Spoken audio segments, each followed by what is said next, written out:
A veces una persona desaparece sin violencia, sin gritos, sin testigos. Solo queda el silencio. Y en ese silencio, una pregunta que nadie puede responder. ¿Qué pasó realmente esa noche?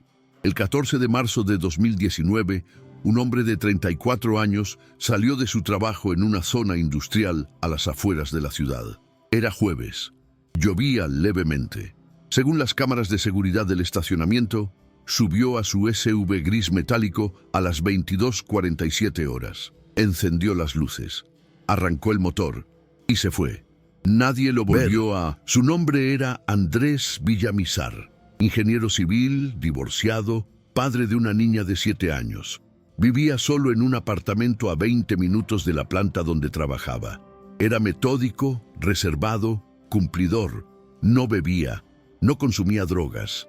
No tenía enemigos conocidos. Era, en palabras de quienes lo conocían, un hombre común, predecible, estable. Pero esa noche algo cambió. A las 23:11, su hermana menor recibió un mensaje de texto desde el teléfono de Andrés.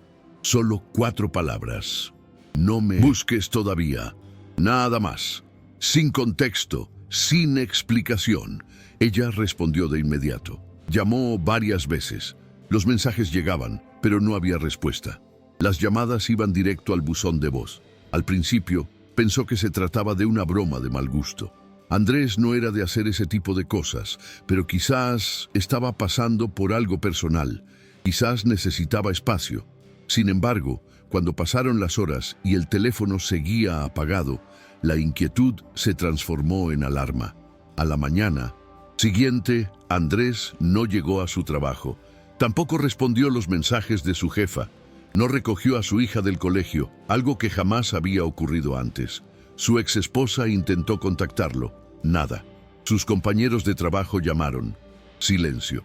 Fue entonces cuando su hermana decidió ir al apartamento. La puerta estaba cerrada con llave. Todo en orden.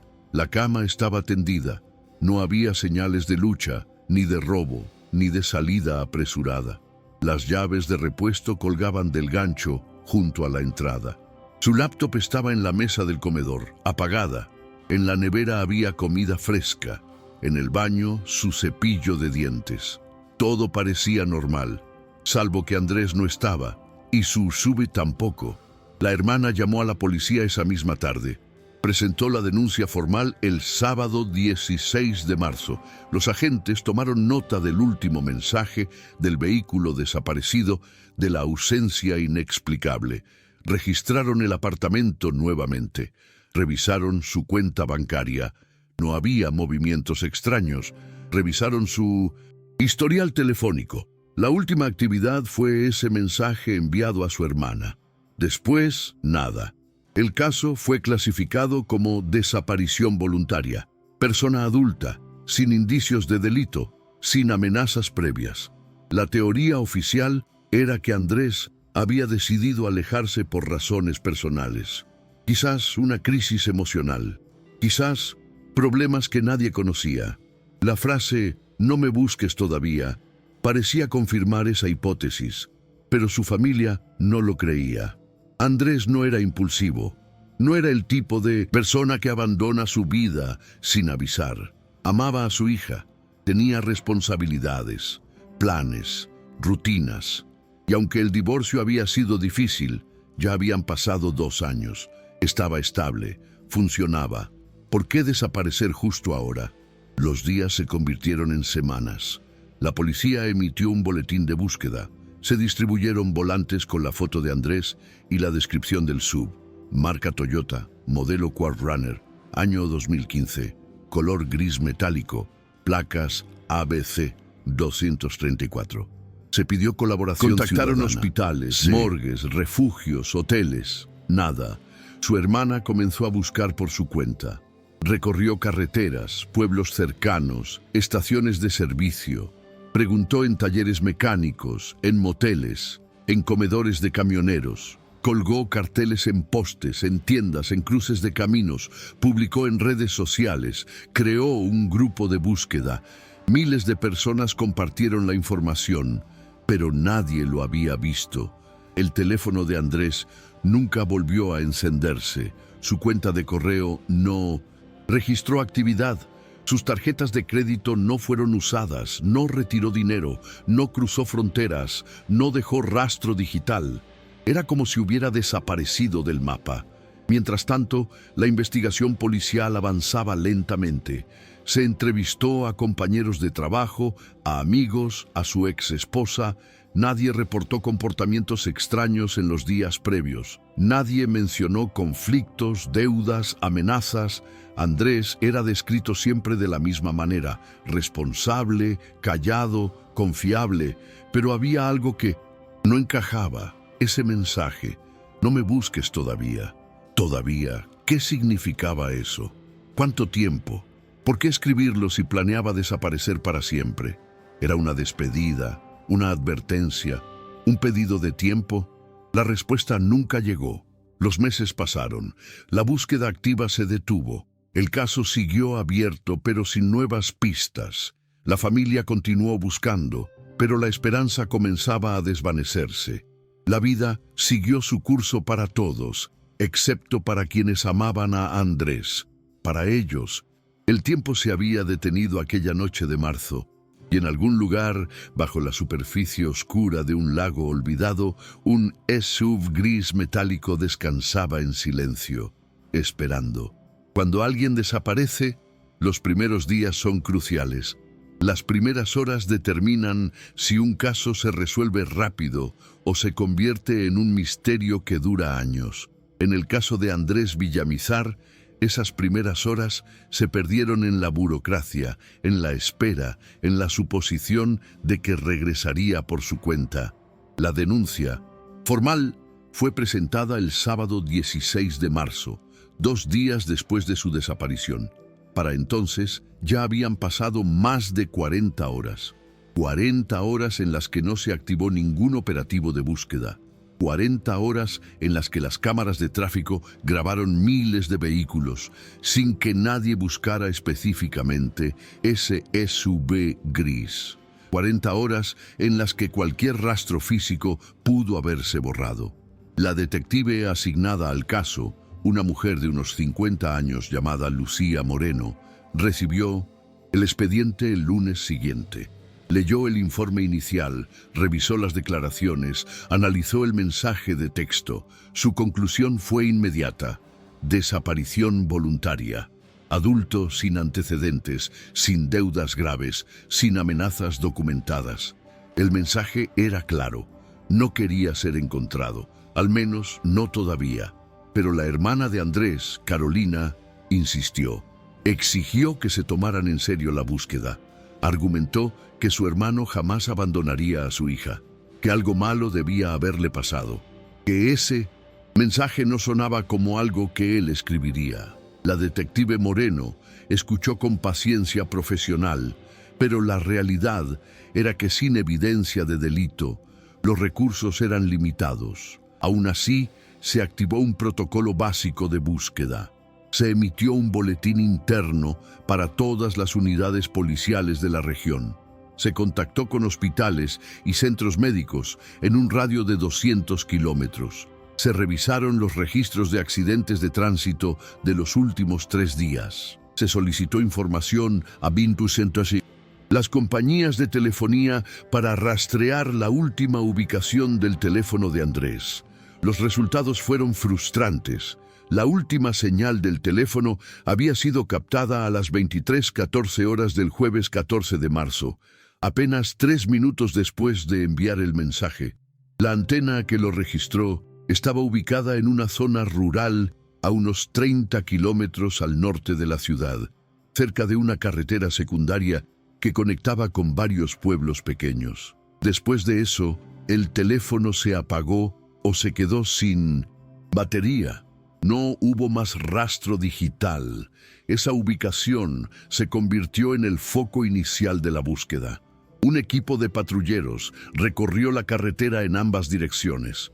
Preguntaron en las pocas casas dispersas por la zona. Revisaron cunetas, miradores, áreas de descanso. Buscaron señales de algún accidente, de salida de ruta, de vehículo abandonado. no encontraron nada. La detective Moreno organizó una búsqueda más amplia. Se solicitó apoyo de voluntarios. Carolina, la hermana de Andrés, movilizó amigos, familiares, compañeros de trabajo. El sábado 23 de marzo, una semana después de la denuncia, más de 60 personas se reunieron en el punto donde se había registrado la última señal del teléfono. Divididos en grupos, caminaron por caminos de tierra, exploraron bosques cercanos, revisaron viejos galpones abandonados. Fue una jornada larga y agotadora. El sol quemaba. El terreno era irregular, cubierto de maleza y piedras. Algunos llevaban perros, otros drones con cámaras. Había periodistas, curiosos, gente que simplemente quería ayudar, pero al final del día no habían encontrado nada. Ni rastro del SUV, ni señal de Andrés. Durante las semanas siguientes, la búsqueda continuó de forma intermitente. Carolina imprimió miles de volantes y los distribuyó por toda la región. Publicó en grupos de Facebook, en foros locales, en páginas de noticias. La historia de Andrés comenzó a circular. Algunos medios locales cubrieron el caso. Hubo entrevistas, reportajes, llamados públicos pidiendo información. Y entonces llegaron los testimonios. Docenas de ellos, cada uno más confuso que el anterior. Un empleado de una estación de servicio juró haber visto a un hombre parecido a Andrés cargando combustible la madrugada del viernes 15, pero cuando la policía revisó las cámaras de seguridad, no había registro de ese vehículo ni de esa persona.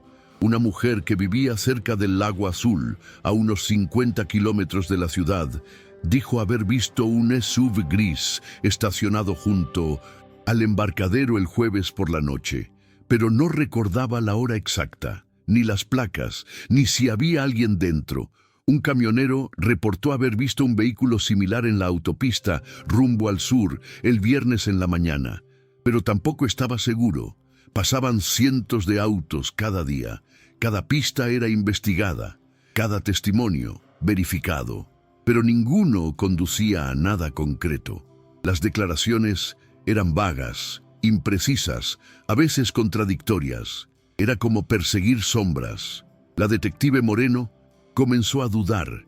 Quizás Andrés realmente había planeado desaparecer. Quizás tenía razones que nadie conocía. Quizás ese mensaje era exactamente lo que parecía, un pedido de que lo dejaran en paz. Pero Carolina no se rendía. Contrató a un investigador privado, un ex policía llamado Héctor Ruiz, especializado en personas desaparecidas. Ruiz revisó todo el expediente desde cero. Entrevistó nuevamente a conocidos de Andrés, analizó su rutina, sus movimientos, sus relaciones personales. Buscó inconsistencias, detalles pasados por alto, y encontró algo interesante. 3 semanas antes de desaparecer, Andrés había hecho una búsqueda en Internet sobre inmersión en agua fría, técnicas de supervivencia y, curiosamente, sobre cómo funcionaban los sistemas de flotación de emergencia en vehículos. ¿Por qué alguien buscaría eso? ¿Era relevante o solo curiosidad? Ruiz también descubrió que Andrés había cancelado una cita con su dentista programada para el lunes 18 de marzo. La canceló el miércoles 13, un día antes de desaparecer. ¿Sabía que no iba a estar? ¿Había planeado algo? Estas pequeñas piezas no formaban una imagen clara, pero sugerían que quizás Andrés sí había estado preparando algo, o al menos pensando en algo. Mientras tanto, el tiempo seguía corriendo. 1 mes, 2 meses, 3 meses. La búsqueda activa se redujo. La policía archivó el caso como desaparición sin resolver. Los medios dejaron de hablar de él. La vida continuó. Pero para Carolina, cada día era una tortura. No saber, no tener respuestas, no poder enterrar a su hermano, no poder decirle a su sobrina qué había pasado con su padre. Solo esperar, esperar en un limbo interminable, y en algún lugar, bajo 12 metros de agua oscura y fría, un SUV gris permanecía inmóvil, invisible, olvidado, esperando el día en que alguien finalmente lo encontrara. En toda investigación de personas desaparecidas hay un fenómeno inevitable: los falsos avistamientos. Personas bien intencionadas que creen haber visto algo, que confunden rostros, que mezclan recuerdos con deseos. Y en el caso de Andrés Villamizar, estos testimonios se multiplicaron hasta crear una red de información imposible de verificar. El primer avistamiento llegó apenas 5 días después de la desaparición. Una mujer llamó a la línea de emergencias afirmando haber visto a Andrés en un supermercado en las afueras de la ciudad. Según su relato, él estaba comprando provisiones, agua embotellada, alimentos enlatados, pilas. Parecía nervioso, miraba constantemente hacia la puerta. Ella estaba segura de que era él. Lo había reconocido por la foto en los volantes. La policía envió una patrulla al supermercado. Revisaron las cámaras de seguridad del día y hora mencionados. Efectivamente, había un hombre de complexión similar, pero cuando ampliaron la imagen, quedó claro que no era Andrés. El parecido era superficial. La mujer, con toda su buena intención, se había equivocado. Pero ese fue solo el primero. 2 semanas después, un taxista reportó haber llevado a un pasajero desde la terminal de autobuses hasta un motel en una población cercana. El hombre había pagado en efectivo, no dio propina, apenas habló durante el trayecto. El taxista vio el cartel con la foto de Andrés días después y juró que era el mismo hombre. Incluso recordaba que llevaba una mochila oscura y una gorra. La detective Moreno se tomó en serio este testimonio. El motel fue visitado. El encargado revisó los registros. Ningún huésped coincidía con el nombre o descripción de Andrés. Las cámaras del motel no funcionaban desde hacía meses. El taxista fue entrevistado nuevamente, esta vez con más detalle. Bajo presión, admitió que no estaba completamente seguro, que quizás se había confundido, que pasaban muchos pasajeros cada día. Otro callejón sin salida, pero los avistamientos continuaron. Una enfermera en un hospital rural dijo haber atendido a un hombre con el perfil de Andrés que había llegado con una herida en la cabeza.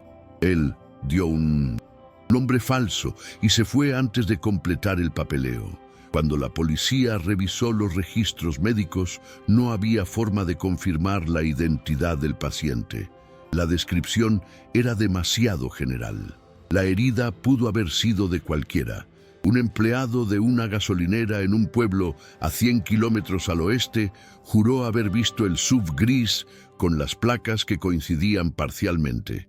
Pero cuando se le pidió que especificara qué parte de las placas recordaba, solo pudo decir las 2 primeras letras. Y esas letras eran comunes en miles de vehículos registrados en la región.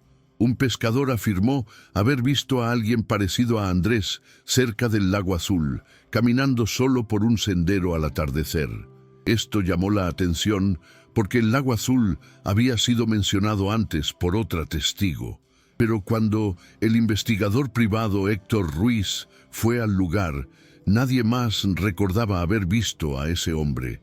El pescador tampoco pudo dar más detalles, solo que le había parecido extraño ver a alguien caminando solo, tan lejos de la zona urbana.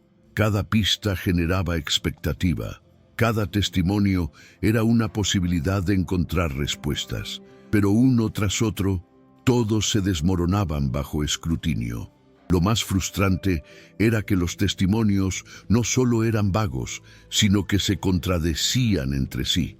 Si Andrés había sido visto en el supermercado el martes, ¿cómo podía estar en el motel el miércoles a 150 kilómetros de distancia sin dejar rastro en las cámaras de tráfico? Si estaba herido en un hospital el jueves, ¿cómo pudo estar caminando tranquilamente cerca del lago el viernes? La detective Moreno comenzó a descartar testimonios sin verificación sólida. La familia, sin embargo, no podía darse ese lujo. Para ellos, cada llamada era una esperanza. Cada pista, por más endeble que fuera, merecía ser investigada. Carolina y el investigador Ruiz siguieron cada avistamiento personalmente. Recorrieron gasolineras, hoteles, restaurantes de carretera. Hablaron con decenas de personas. Mostraron la foto de Andrés una y otra vez. Algunos decían que tal vez lo habían visto. Otros negaban con certeza. Nadie podía confirmar nada. Mientras tanto, surgió otra complicación. Algunos testimonios comenzaron a llegar desde lugares imposibles. Una mujer en la capital, a más de 300 kilómetros, dijo haber visto a Andrés en el metro.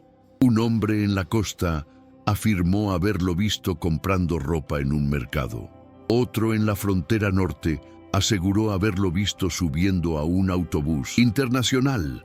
Estos testimonios eran claramente falsos o producto de la confusión, pero consumían tiempo, recursos, energía emocional. Ruiz comenzó a construir un mapa con todos los supuestos avistamientos. Marcó cada ubicación con un alfiler. Al mirarlo desde arriba no había patrón, no había ruta lógica.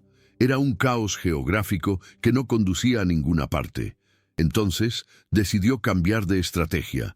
En lugar de perseguir testimonios externos, volvió a lo básico. La última ubicación confirmada del teléfono de Andrés. La antena cerca de la carretera secundaria, a 30 kilómetros al norte. ¿Qué había en esa zona? ¿Por qué Andrés habría ido allí? Ruiz estudió mapas topográficos, imágenes satelitales, registros de propiedad. La zona era mayormente rural. Había granjas dispersas, algunos caminos de tierra, un par de pequeñas lagunas y más adelante, el Lago Azul. Ese lago había sido mencionado varias veces, pero nunca investigado a fondo. El Lago Azul no era un destino turístico. Había playas, ni hoteles, ni muelles públicos. Era un cuerpo de agua profundo, rodeado de vegetación densa, usado ocasionalmente por pescadores locales. Había un viejo embarcadero de madera en desuso y una rampa de cemento donde alguna vez se botaban lanchas pequeñas. Pero hacía años que el lugar estaba abandonado. Ruiz decidió visitarlo. Llegó un martes por la tarde, bajo un cielo gris. El lugar era silencioso, casi inquietante. El agua era oscura, casi negra. No se veía el fondo ni a medio metro de profundidad. El embarcadero estaba podrido, con tablas rotas y clavos oxidados sobresaliendo. La rampa de cemento estaba cubierta de musgo y hojas muertas. Preguntó a los pocos vecinos que vivían cerca. Uno de ellos, un anciano que había vivido allí toda su vida, recordaba haber escuchado un ruido extraño una noche de marzo. No podía precisar la fecha, pero fue alrededor de la época en que Andrés desapareció. Describió el ruido como algo pesado cayendo al agua, un chapuzón grande, seguido de silencio. Ruiz anotó eso, pero sin más evidencia no podía hacer nada. No había presupuesto para una operación de buceo, no había justificación legal para dragar el lago. Solo era una sensación, una intuición. Regresó a la ciudad y presentó su informe a Carolina. Le dijo que había agotado todas las pistas razonables, que los avistamientos eran falsos o imposibles de confirmar, que sin nueva evidencia el caso estaba en un punto muerto. Carolina lloró esa noche, pero no se rindió. Publicó de nuevo en redes sociales, organizó otra caminata de búsqueda, ofreció recompensa por información, mantuvo viva la memoria de su hermano en cada plataforma posible. Y mientras ella luchaba contra el olvido, el sub seguía allí, bajo la superficie del Lago Azul, inmóvil, invisible, guardando secretos que nadie había descubierto todavía. Hay un momento en toda investigación no resuelta en el que las instituciones simplemente dejan de buscar. No es necesariamente una decisión consciente ni una declaración oficial. Es algo más sutil. Las llamadas se vuelven menos frecuentes, los informes más breves, las reuniones más espaciadas. El caso se enfría y con él la esperanza. Para la familia de Andrés Villamizar, ese momento llegó aproximadamente 3 meses después de su desaparición. La detective Lucía Moreno seguía asignada al caso, pero ya no era su prioridad. Había otros crímenes, otras desapariciones, otros expedientes que requerían atención inmediata. Andrés pasó de ser un caso activo a ser un archivo más en el sistema. Carolina lo notó primero en las llamadas. Al principio, ella llamaba a la detective cada 2 o 3 días preguntando por avances. Moreno respondía con paciencia, aunque las respuestas eran siempre las mismas. No hay novedades, seguimos investigando, cualquier información nueva será comunicada de inmediato. Pero con el tiempo, las llamadas de Carolina comenzaron a ir directo al buzón de voz, y las devoluciones de llamada tardaban días. Cuando finalmente lograba hablar con Moreno, la detective sonaba cansada, profesional pero distante. Le explicaba, con tacto pero con firmeza, que sin nuevas pistas concretas, sin evidencia de delito, sin actividad en cuentas bancarias o movimientos sospechosos, había poco que hacer. El caso permanecía abierto, sí, pero en un estado de espera, esperando que Andrés reapareciera por su cuenta o que surgiera alguna información definitiva. Carolina preguntó en varias ocasiones si podían hacer más búsquedas, si podían revisar más cámaras de tráfico, si podían interrogar nuevamente a ciertas personas. Moreno le respondió con la verdad burocrática: los recursos eran limitados, había protocolos, prioridades. El departamento no podía destinar personal indefinidamente a un caso sin pistas sólidas. Fue entonces cuando Carolina solicitó una reunión formal con el capitán a cargo de la División de Personas Desaparecidas. Tardó 2 semanas en conseguir la cita. Cuando finalmente se sentó frente a él, un hombre de unos 60 años con aspecto cansado y mirada dura expuso su frustración con claridad. Su hermano había desaparecido sin rastro. Había testimonios de posibles avistamientos cerca del Lago Azul. Había sospechas razonables de que algo malo había ocurrido. ¿Por qué no se hacía una búsqueda más exhaustiva en esa zona? El capitán escuchó sin interrumpir. Luego, con un tono que intentaba ser comprensivo, pero que sonaba ensayado, le explicó que el Lago Azul ya había sido explorado superficialmente, que no había evidencia física de que Andrés estuviera allí, que organizar una operación de buceo era costoso, requería personal especializado, equipo técnico, y que sin una razón concreta no se podía justificar el gasto. ¿Y qué es una razón concreta?, preguntó Carolina. ¿Encontrar el cuerpo? ¿No es ese precisamente el punto de buscar? El capitán no tenía una respuesta satisfactoria. Le sugirió que esperara, que a veces estos casos se resolvían solos, que si Andrés había decidido desaparecer voluntariamente, eventualmente haría contacto, y si había ocurrido un accidente, tarde o temprano aparecería alguna evidencia. Carolina salió de esa reunión con una certeza amarga. Las autoridades habían abandonado la búsqueda. No oficialmente, no en los papeles, pero en la práctica el caso de Andrés Villamizar estaba archivado en un cajón mental marcado como sin solución inmediata. Y no había nada que ella pudiera hacer para cambiar eso. Los medios de comunicación también perdieron interés. Al principio hubo cobertura, reportajes en noticieros locales, entrevistas a la familia, llamados públicos pidiendo información. Pero las noticias necesitan novedad, sin avances, sin giros dramáticos, sin revelaciones impactantes. La historia de Andrés dejó de ser noticia. Un periodista que había seguido el caso con interés durante las primeras semanas le confesó a Carolina que su editor ya no quería publicar más actualizaciones. La gente se cansa, le dijo. Si no hay nada nuevo, no hay historia. Fue brutal en su honestidad, pero no estaba equivocado. Las redes sociales mantuvieron el caso vivo un poco más de tiempo. Carolina seguía publicando, compartiendo la foto de Andrés, pidiendo que no olvidaran. Pero con cada semana que pasaba, los comentarios disminuían. Las compartidas se volvían menos frecuentes. La atención colectiva se movía hacia otras tragedias, otros misterios, otras desapariciones. Incluso, algunas personas comenzaron a cuestionar la versión de Carolina. En foros anónimos, en comentarios de redes sociales, surgieron teorías conspirativas. Algunos sugerían que Andrés había estado involucrado en algo ilegal, que había escapado para evitar consecuencias, que el mensaje «no me busques todavía» era una admisión de culpa. Otros, más crueles, insinuaban que la familia sabía más de lo que decía, que quizás la desaparición había sido planeada, que todo era un montaje. Carolina intentó ignorar esos comentarios, pero dolían. Cada acusación infundada, cada teoría absurda, era una puñalada más en una herida que no sanaba. El investigador privado, Héctor Ruiz, también se vio obligado a reducir su participación. Carolina había agotado sus ahorros pagándole.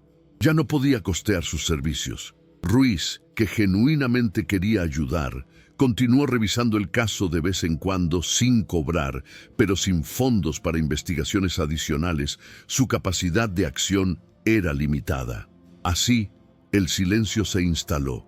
No el silencio literal, sino el silencio de la inacción. El caso seguía abierto en el sistema, pero nadie lo trabajaba activamente. La familia seguía buscando, pero sin apoyo institucional. Los testimonios seguían llegando, pero cada vez menos, y cada vez menos creíbles. Fue en ese contexto que Carolina tomó una decisión drástica. Si las autoridades no iban a buscar en el Lago Azul, ella lo haría. Contactó a una empresa privada de buceo especializada en recuperaciones subacuáticas. Les explicó la situación. Les mostró el informe de Ruiz. Les habló del testimonio del anciano que había escuchado un ruido en marzo. La empresa le dio un presupuesto. Era alto, muy alto. Requería alquilar equipo especializado, contratar buzos certificados para aguas profundas, coordinar logística. Carolina no tenía ese dinero. Intentó organizar una colecta pública, pero apenas alcanzó una fracción de lo necesario. Estaba atrapada. Sabía en lo profundo de su corazón que su hermano estaba en ese lago, pero no podía demostrarlo. Y, sin pruebas, nadie la iba a ayudar. Los meses siguieron pasando. Junio, julio, agosto. El primer aniversario de la desaparición se acercaba. Carolina organizó una vigilia en el Parque Central. Asistieron unas 20 personas, familiares, algunos amigos cercanos, 2 o 3 personas que simplemente querían mostrar solidaridad. Encendieron velas, oraron, recordaron a Andrés, pero la ausencia de las autoridades fue notoria. Ni la detective Moreno ni ningún representante oficial asistió. No hubo declaraciones públicas. No hubo renovación del compromiso de búsqueda, solo el silencio institucional. Y en ese silencio, algo se rompió dentro de Carolina. No la esperanza, no todavía, pero sí la confianza. La confianza en que alguien más iba a encontrar a su hermano. La confianza en que el sistema funcionaría. La confianza en que la verdad eventualmente saldría a la luz. Si quería respuestas, tendría que encontrarlas ella misma, sin importar cuánto tiempo tomara, sin importar cuánto le costara. Porque en algún lugar, bajo el agua oscura y silenciosa, Andrés esperaba, y ella no iba a dejar de buscarlo. El tiempo tiene una forma cruel de avanzar cuando alguien que amas ha desaparecido. Los días se alargan, las semanas se difuminan, los meses se convierten en años. Y con cada día que pasa, la esperanza se transforma en algo más complejo, una mezcla de resistencia, negación y dolor sordo que nunca termina de sanar. Para Carolina y su familia, el primer año sin Andrés fue el más difícil. Cada fecha significativa era una nueva herida. El cumpleaños de Andrés en julio, el Día del Padre, la Navidad. Cada celebración familiar se sentía incompleta. atravesada por una ausencia que nadie sabía cómo nombrar. Pero fue su sobrina, la hija de Andrés, quien llevó la carga más pesada. Camila tenía 7 años cuando su padre desapareció. Al principio, su madre le dijo que papá había tenido que viajar por trabajo, que volvería pronto. Pero las semanas pasaron y luego los meses. Camila comenzó a hacer preguntas más difíciles. ¿Cuándo va a volver? ¿Por qué no llama? ¿Hice algo malo? Carolina estuvo presente en esas conversaciones desgarradoras. Vio cómo su ex cuñada intentaba explicarle a una niña de 8 años que su padre no estaba perdido exactamente, pero tampoco sabían dónde estaba, que no había hecho nada malo, que papá la amaba, pero que a veces las cosas malas pasaban sin explicación. Camila comenzó a tener pesadillas. Dibujaba a su padre en la escuela, siempre de espaldas, siempre caminando hacia algún lugar lejano. Su rendimiento académico cayó. Dejó de jugar con sus amigas. Se volvió retraída, silenciosa. Una psicóloga infantil le diagnosticó duelo ambiguo, el tipo de pérdida que ocurre cuando alguien está físicamente ausente pero psicológicamente presente. No hay cierre, no hay funeral, solo una pregunta sin respuesta que flota en el aire constantemente. Carolina visitaba a Camila cada semana, le llevaba pequeños regalos, le contaba historias de cuando Andrés era niño, intentaba mantener viva la memoria de su padre, pero cada vez era más difícil, porque ¿qué le dices a una niña que pregunta si su papá está muerto? ¿Le mientes? ¿Le dices la verdad? ¿Cuál es la verdad? Mientras tanto, la vida de Carolina también se desmoronó lentamente. Había dejado su trabajo para dedicarse de tiempo completo a buscar a su hermano durante los primeros meses. Cuando el dinero se agotó, consiguió un empleo de medio tiempo, pero su concentración era nula. Cometía errores. Faltaba con frecuencia. Eventualmente la despidieron. Sus amistades se fueron alejando, no por crueldad, sino por agotamiento emocional. Las conversaciones siempre giraban en torno a Andrés. Cada encuentro social se convertía en un recordatorio de la tragedia. La gente no sabía qué decir, así que dejaron de llamar. Su relación de pareja también colapsó.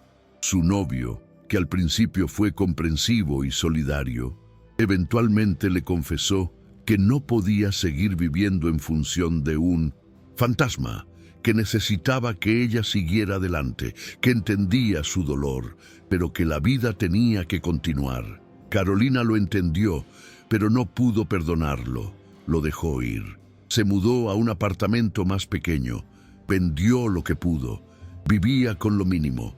Había transformado su sala en una especie de centro de operaciones. Mapas en las paredes, carpetas con testimonios, fotos de Andrés por todas partes. Pasaba horas cada noche revisando detalles, buscando patrones, releyendo declaraciones, algo que todos los demás habían pasado por alto. Pero el segundo año fue diferente. La intensidad de la búsqueda disminuyó no porque Carolina quisiera rendirse, sino porque simplemente no había más lugares donde buscar, no había más pistas que seguir, no había más personas que interrogar. Había llegado a un punto muerto absoluto. Fue en ese segundo año que comenzó a considerar la posibilidad de que Andrés realmente estuviera muerto. No porque hubiera encontrado evidencia, sino porque la ausencia de evidencia eventualmente se convierte en su propia respuesta. 2 años sin un solo movimiento bancario, sin una llamada, sin un avistamiento confirmado, sin señales de vida. Consultó con un abogado sobre la posibilidad de declarar a Andrés legalmente muerto. En su jurisdicción se requería un mínimo de 5 años sin contacto para hacer esa declaración. 5 años. Parecía una eternidad, pero el abogado le explicó que había excepciones en casos donde existiera evidencia razonable de fallecimiento. Sin embargo, ¿qué evidencia tenía Carolina? Solo una intuición, un presentimiento. El testimonio de un anciano que había escuchado un ruido. No era suficiente. El tercer año llegó con una especie de resignación tranquila. Carolina había aprendido a vivir con la incertidumbre. No felizmente, no en paz, pero había encontrado una forma de funcionar. Conseguía trabajos temporales. Mantenía contacto con Camila, quien ahora tenía 10 años y había aprendido a no preguntar tanto. Seguía publicando en redes sociales ocasionalmente, más por costumbre que por esperanza, pero algo había cambiado dentro de ella. Ya no esperaba que Andrés apareciera caminando por la puerta un día. Ya no saltaba cada vez que sonaba el teléfono pensando que podrían ser noticias. Había aceptado en algún nivel profundo que su hermano se había ido. No sabía cómo, ni exactamente dónde, pero se había ido. Y sin embargo, no podía parar de buscar. Era como una compulsión, una necesidad biológica, porque mientras no hubiera un cuerpo, mientras no hubiera certeza absoluta, había una posibilidad, por infinitesimal que fuera. Durante esos años, hubo momentos de falsa esperanza. Una vez, la policía la llamó porque habían encontrado restos humanos en un barranco a 100 kilómetros de la ciudad.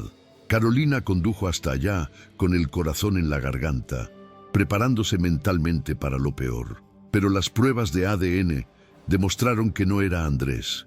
Era otra persona desaparecida años atrás. Otra familia recibió cierre ese día.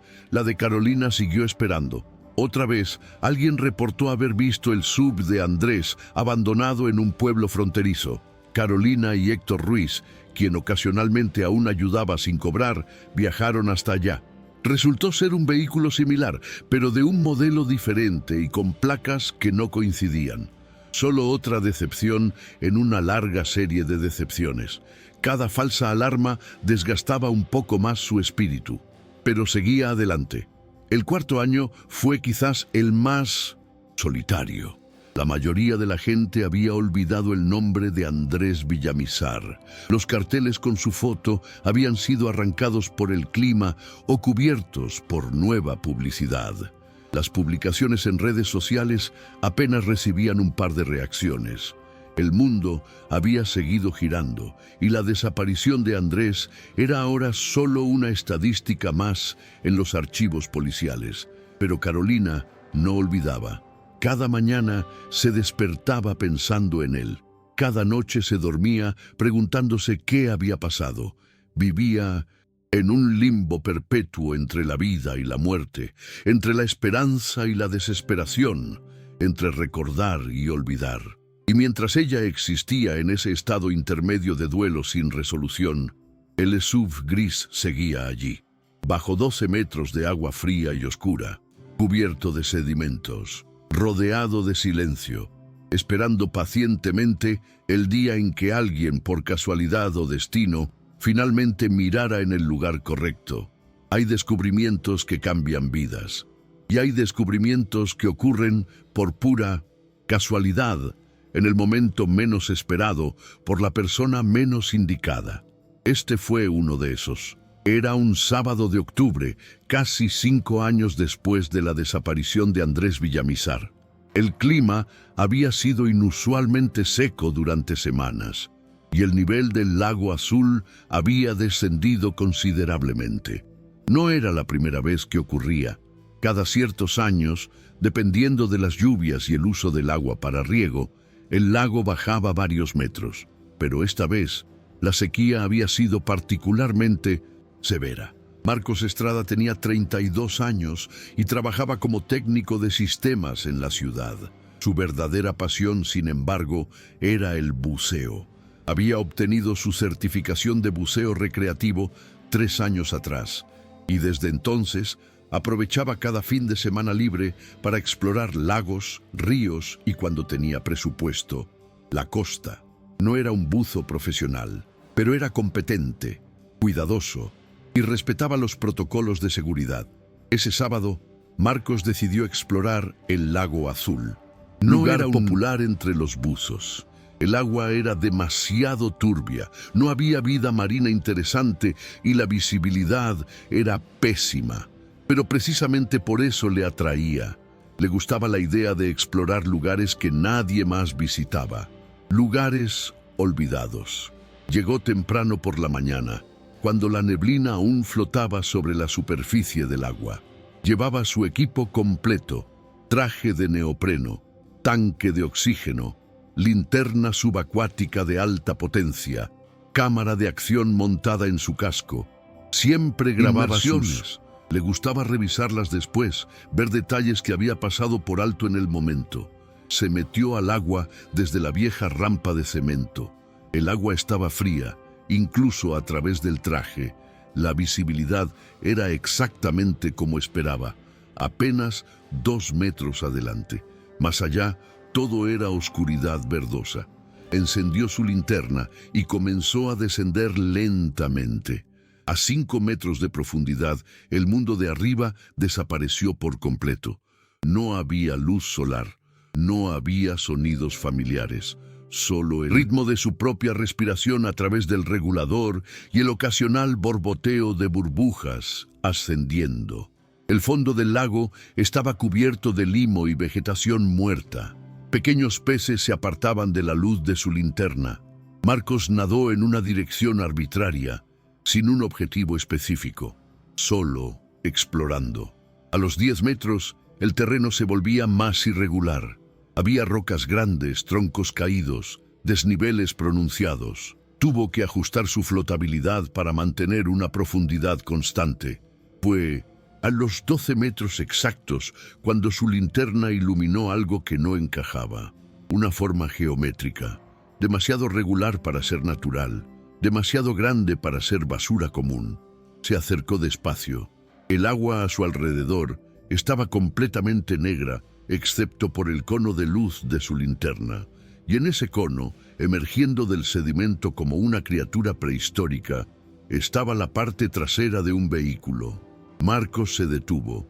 Su primer pensamiento fue que era un auto viejo arrojado ilegalmente. Ocurría con frecuencia en lagos aislados. La gente se deshacía de vehículos chatarra hundiéndolos en aguas profundas. Pero algo en esta imagen le pareció diferente.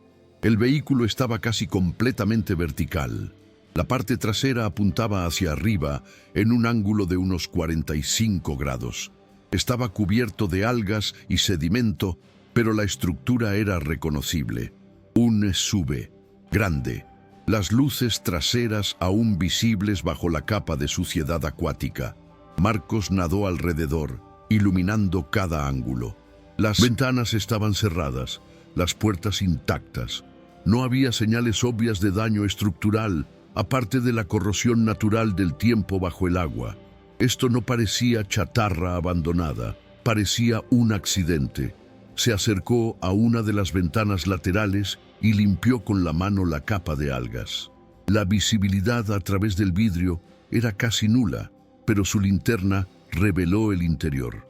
Asientos, un volante, objetos flotando en el espacio sellado y algo más. Una forma en el asiento del conductor. El corazón de Marcos se aceleró. Respiró profundo, intentando mantener la calma. Necesitaba ver las placas. Necesitaba identificar el vehículo. Nadó hacia la parte trasera, donde normalmente estarían las placas. Estaban cubiertas de sedimento, casi ilegibles, pero con cuidado limpió la superficie. ABC 1234. No significaba nada para él en ese momento, solo eran números y letras, pero las memorizó. Verificó su profundímetro, 12 metros, su tiempo de fondo, 18 minutos.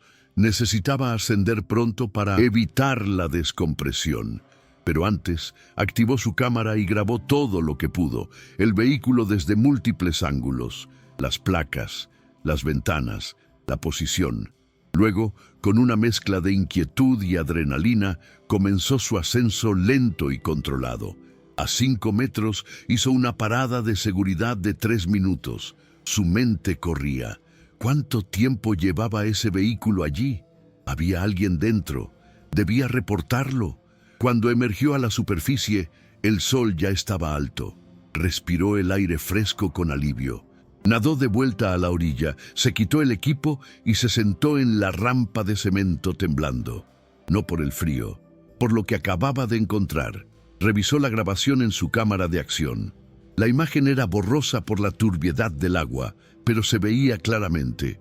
Un subsumergido vertical con placas legibles. Marcos sacó su teléfono y marcó el número de emergencias. «Encontré un vehículo sumergido en el lago azul», dijo cuando la operadora contestó. Su voz sonaba más calmada de lo que se sentía. «Creo que debería enviar a alguien. Creo que hay alguien dentro». La operadora le pidió que permaneciera en el lugar, que no volviera a sumergirse, que esperara a las autoridades. Marcos aceptó, colgó y esperó. Mientras esperaba, decidió buscar en internet las placas que había visto, ABC 1234. Ingresó los números en un motor de búsqueda junto con la palabra desaparecido. Los resultados aparecieron de inmediato. Andrés Villamizar, SUV Toyota, Quad Runner gris metálico. Desaparecido en marzo de 2019, hace casi 5 años. Marcos leyó los artículos viejos, vio la foto de Andrés, leyó sobre la búsqueda infructuosa, sobre la familia que nunca dejó de buscarlo, y comprendió la magnitud de lo que había encontrado. No era solo un vehículo, era una respuesta. Después de 5 años de incertidumbre, de preguntas sin resolver, de dolor suspendido en el aire, finalmente había una respuesta. Marcos miró hacia el lago. La superficie estaba tranquila, reflejando el cielo azul. Era imposible que a 12 metros, bajo esa calma aparente, descansaba un secreto que había esperado tanto tiempo para ser descubierto. 20 minutos después, llegaron las primeras patrullas, luego una ambulancia, luego vehículos de bomberos y finalmente unidades de rescate acuático. Marcos explicó todo: la profundidad, la posición del vehículo, lo que había visto. Les mostró la grabación. El oficial a cargo, un hombre de unos 50 años con rostro serio, observó la pantalla en silencio. Luego miró a Marcos y simplemente dijo: «Buen trabajo. Esto va a cerrar un caso muy viejo». Pero cerrar un caso, como Marcos pronto comprendería, era solo el comienzo. Porque la pregunta ya no era dónde estaba Andrés Villamizar. Ahora la pregunta era cómo llegó hasta allí. La noticia se propagó con una velocidad que solo las tragedias largamente esperadas pueden alcanzar. En cuestión de horas, el lago azul se había transformado de un lugar olvidado en el epicentro de una operación de recuperación que involucró a múltiples agencias, docenas de personas y una atención mediática que había estado ausente durante años. El primer paso fue confirmar oficialmente lo que Marcos Estrada había encontrado. Aunque las placas coincidían con el vehículo desaparecido, los protocolos exigían verificación visual y documentación exhaustiva antes de proceder con la extracción. Para eso se necesitaban buzos certificados en operaciones de recuperación forense. El equipo de rescate acuático llegó a media tarde. Eran 5 buzos especializados, parte de una unidad regional que atendía casos de ahogamientos, accidentes acuáticos y recuperaciones de evidencia. Su líder, un hombre fornido de unos 40 años llamado Javier Mendoza, había participado en decenas de operaciones similares a lo largo de su carrera, pero cada una, según confesó después, le afectaba de manera diferente. Mendoza habló brevemente con Marcos, revisó la grabación, estudió las coordenadas GPS que el buzo aficionado había marcado con precisión. Luego reunió a su equipo y les explicó la situación. Vehículo sumergido a 12 metros, posición casi vertical, posible ocupante en el interior. Operación de recuperación estándar, pero con sensibilidad adicional dado el contexto. La primera inmersión fue puramente de reconocimiento. 2 buzos descendieron con cámaras profesionales, iluminación potente y equipo de medición. Permanecieron abajo 18 minutos. Cuando emergieron, confirmaron todo lo que Marcos había reportado. Era, sin duda, el SUV de Andrés Villamizar. Y sí, Había restos humanos en el asiento del conductor. Esa confirmación desató una serie de llamadas urgentes. La detective Lucía Moreno, quien técnicamente aún tenía el caso asignado, aunque no lo hubiera trabajado activamente en años, fue notificada de inmediato. Llegó al lago 1 hora después, acompañada del capitán de su división y un fiscal del distrito. También se solicitó la presencia del médico forense y un equipo de investigación de la escena del crimen. Pero antes de que cualquier extracción pudiera realizarse, había una llamada que debía hacerse, la más difícil de todas. Carolina estaba en su apartamento cuando sonó el teléfono. Era un número desconocido. Casi no contestó. Había aprendido a desconfiar de llamadas inesperadas, demasiadas falsas alarmas en el pasado. Pero algo la hizo responder. ¿Carolina Villamizar?, preguntó una voz femenina que reconoció vagamente. Era la detective Moreno. Necesito que venga al lago. Azul, hemos encontrado el vehículo de su hermano. El mundo de Carolina se detuvo. Durante un segundo no pudo respirar. Luego, con voz temblorosa preguntó, ¿y Andrés? Hubo una pausa. Luego, con tono profesional pero no carente de empatía, Moreno respondió, hay restos en el vehículo. Necesitamos hacer una identificación formal, pero creemos que es él. Lo siento mucho.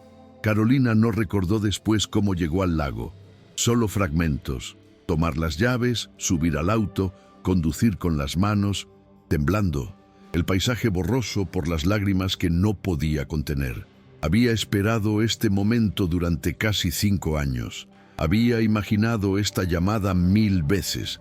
Pero ahora que finalmente llegaba, nada la había preparado para el peso aplastante de la confirmación. Cuando llegó al lago, había vehículos oficiales por todas partes, cinta amarilla delimitando el área, curiosos mantenidos a distancia, cámaras de noticias comenzando a llegar.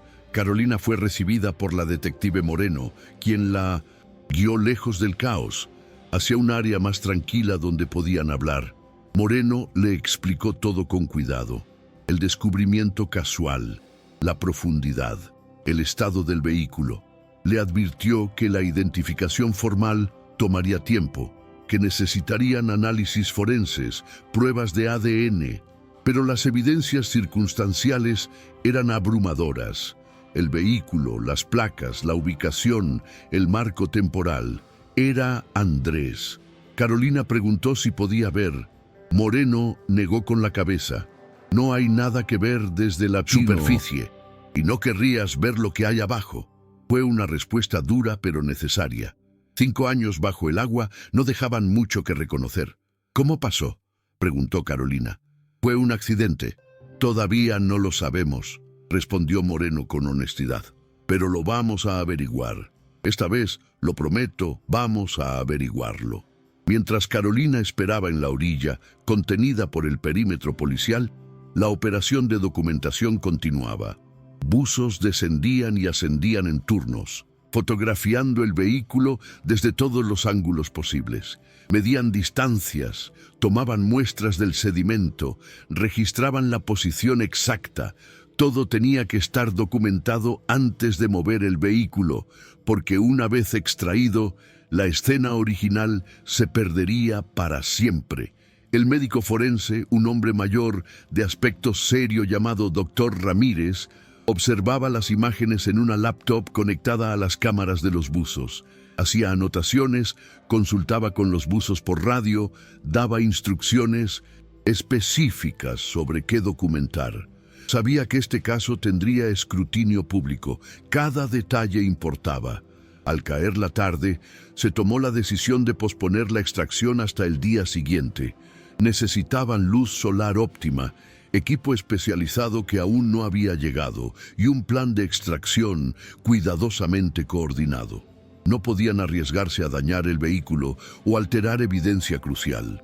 Carolina se negó a irse. Dijo que había esperado 5 años. Podía esperar una noche más. Le ofrecieron que regresara por la mañana, pero insistió en quedarse. Eventualmente, alguien le trajo una silla plegable y una manta. Se sentó allí, mirando el lago, mientras el sol se ponía y las luces de trabajo iluminaban el área con un resplandor artificial y frío.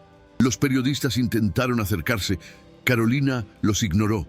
No tenía palabras, no tenía energía, solo tenía la certeza de que finalmente, después de tanto tiempo, iba a tener respuestas. No todas, probablemente no las que quería, pero algo era mejor que el vacío en el que había vivido.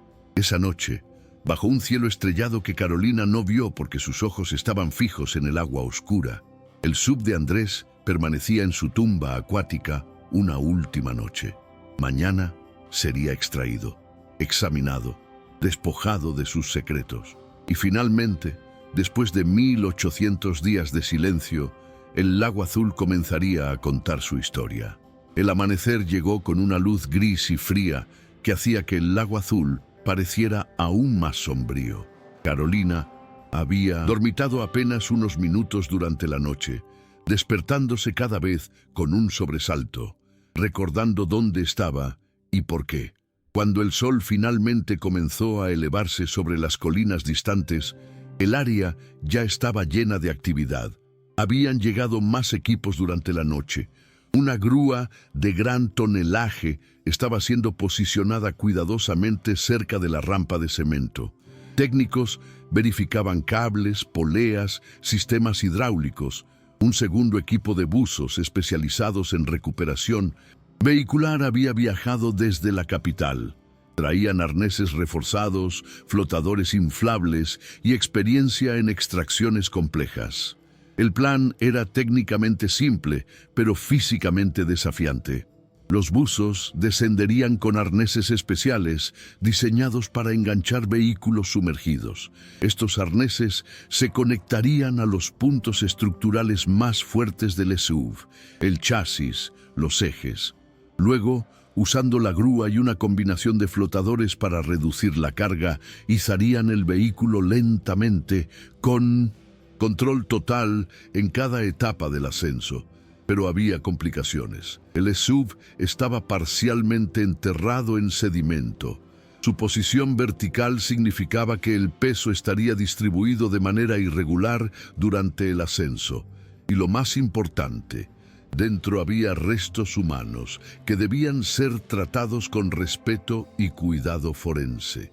El jefe de operaciones, Javier Mendoza, reunió a su equipo a las 7 de la mañana. Repasaron el procedimiento paso a paso. Cada buzo tenía una tarea específica. Encargarían de colocar los arneses principales. Otros dos asegurarían puntos secundarios como respaldo. Un quinto buzo documentaría todo con cámara y un sexto permanecería como apoyo de emergencia. A las 8 en punto comenzó la operación. Los primeros buzos descendieron con los arneses enrollados, pesados por el equipo adicional. Carolina los observaba desde la orilla, rodeada ahora por una multitud contenida detrás del perímetro policial. Había vecinos curiosos, periodistas con cámaras, incluso algunos de los voluntarios que habían participado en las búsquedas originales años atrás. Todos en silencio, observando la superficie del agua como si pudieran ver a través de ella. Bajo el agua, los buzos trabajaban metódicamente. La visibilidad seguía siendo pésima, apenas 2 metros incluso con iluminación potente. Tenían que trabajar casi al tacto, sintiendo las estructuras del vehículo, identificando los puntos de anclaje correctos. El sedimento que rodeaba las ruedas traseras tuvo que ser removido cuidadosamente para poder pasar los cables por debajo. Tomó casi 1 hora asegurar el primer arnés, luego otro tanto para el segundo. Cada punto de anclaje fue verificado 2 veces, tensado gradualmente, probado bajo carga ligera. No podían permitirse un fallo. Si el vehículo se inclinaba incorrectamente durante el ascenso, podría deslizarse de los arneses y caer aún más profundo, o peor, dañar los restos en su interior. Finalmente, a las 10 de la mañana, los buzos emergieron y dieron señal de que todo estaba listo. Los cables de la grúa fueron conectados a los arneses. El operador de la grúa, un hombre de experiencia visible en su rostro curtido, revisó personalmente cada conexión. Luego tomó posición en la cabina. Mendoza dio la orden por radio. Comenzar ascenso, despacio, muy despacio. El motor de la grúa rugió suavemente. Los cables se tensaron. Por un momento no pasó nada. Solo la tensión creciente visible en las líneas de acero. Luego, desde el fondo del lago comenzó a llegar sedimento disturbado, nubes oscuras que subían a la superficie como sangre en el agua. El sub se estaba moviendo. Tardó 5 minutos completos en liberarse del sedimento que lo mantenía parcialmente enterrado. 5 minutos de tensión constante, de cables temblando, de todos conteniendo el aliento. Luego, finalmente, comenzó a ascender. Los buzos permanecían en el agua, a distancia segura pero listos para intervenir si algo salía mal. Subían con el vehículo, los monitoreando, verificando que todo se mantuviera estable. Las cámaras montadas en sus cascos transmitían en vivo a la superficie, donde técnicos observaban cada detalle en pantallas portátiles. A 8 metros de profundidad, el vehículo aún estaba invisible desde la superficie. Solo las burbujas y el sedimento disturbado indicaban que algo grande estaba ascendiendo desde las profundidades. Carolina se había levantado de su silla. Sus manos apretaban la manta que había mantenido sobre sus hombros toda la noche. La detective Moreno estaba a su lado, lista para sostenerla si era necesario. A 5 metros aparecieron las primeras formas oscuras bajo el agua. Sombras difusas que gradualmente tomaban forma. El techo del sub, las ventanas, la estructura metálica cubierta de algas y sedimento. A 2 metros, el vehículo era completamente visible. Se veía fantasmal, emergiendo como algo prehistórico, chorreando agua oscura, cubierto de vida acuática que nunca debió estar ahí. Las ventanas estaban opacas por dentro, imposibles de ver a través de ellas, pero todos sabían lo que había dentro. Carolina sintió sus piernas ceder.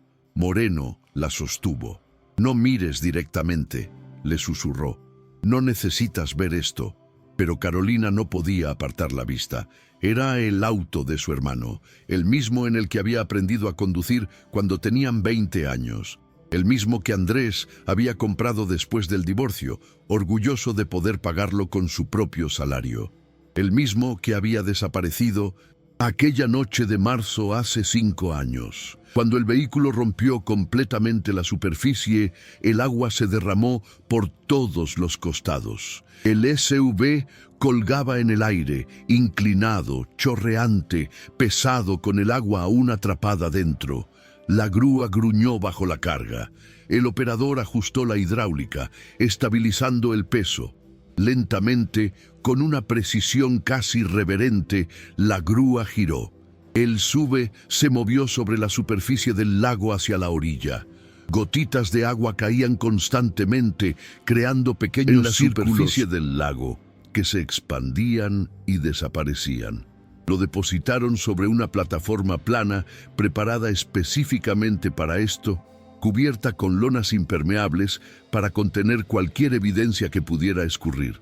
Cuando las ruedas finalmente tocaron tierra firme, el operador de la grúa apagó el motor.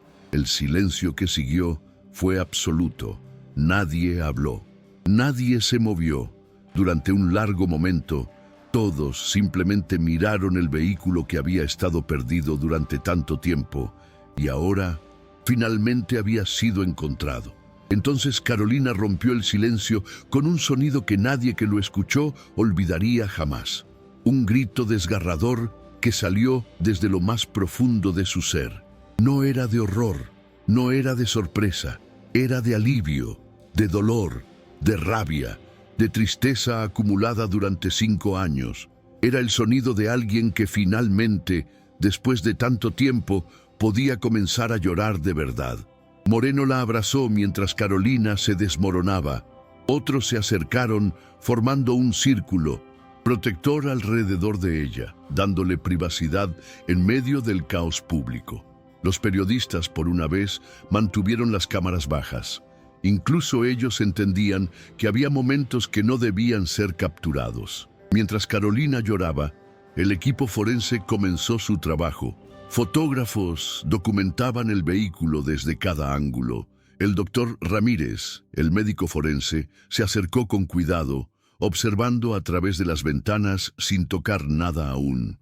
Su expresión era seria, profesional, pero no inmune al peso del momento. El SUV de Andrés Villamizar había sido extraído del lago, pero su historia aún no había sido contada. Las respuestas estaban allí, dentro de ese metal oxidado y esas ventanas opacas, y en las próximas horas comenzarían a revelarse. El proceso de abrir un vehículo que ha estado sumergido durante 5 años no es algo que se haga con prisa. Cada acción debe ser deliberada, documentada, ejecutada con precisión forense, porque una vez que se rompe el sello, una vez que se permite que el aire exterior entre en contacto con el interior, la escena cambia irreversiblemente. El doctor Ramírez y su equipo trabajaron durante 2 horas preparándose antes siquiera de tocar las puertas. Colocaron lonas adicionales alrededor del vehículo para capturar cualquier líquido que pudiera escapar. Instalaron un sistema de drenaje controlado. Posicionaron cámaras desde múltiples ángulos.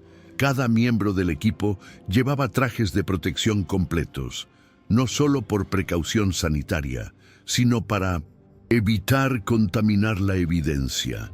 Carolina había sido llevada a una carpa médica donde le dieron agua, una manta térmica y la compañía de una psicóloga de crisis, pero ella podía ver el vehículo desde allí.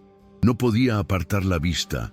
Después de 5 años de no saber, necesitaba saber, incluso si la verdad era horrible. El doctor Ramírez finalmente se acercó a la puerta del conductor, hizo una señal a su equipo. Un técnico comenzó a grabar, otro preparó instrumentos para recolectar evidencia. Tercero, sostenía recipientes sellados para muestras. Todo tenía que estar listo antes de abrir. La puerta del conductor estaba bloqueada. No sorprendía. Después de 5 años sumergida, la corrosión había fusionado parcialmente los mecanismos. Usaron una herramienta especializada para forzar la cerradura sin dañar el marco. Tomó varios minutos de trabajo cuidadoso. Luego, con un sonido metálico húmedo, la puerta cedió. El agua residual comenzó a salir inmediatamente. No era el torrente que algunos esperaban. La mayor parte del agua ya se había drenado durante la extracción, pero aún quedaba suficiente para formar un charco oscuro en las lonas. El olor que emanó fue indescriptible. Agua estancada, descomposición, metal oxidado y algo más. Algo orgánico y profundamente perturbador. Los técnicos retrocedieron instintivamente. Incluso con máscaras, el olor penetraba. El doctor Ramírez, que había trabajado en decenas de casos similares, apenas parpadeó. Esperó un momento a que el aire circulara, luego se acercó con una linterna potente. Lo primero que documentó fue la posición del cuerpo. Los restos de Andrés Villamizar seguían en el asiento del conductor, sostenidos por el cinturón de seguridad que aún estaba abrochado.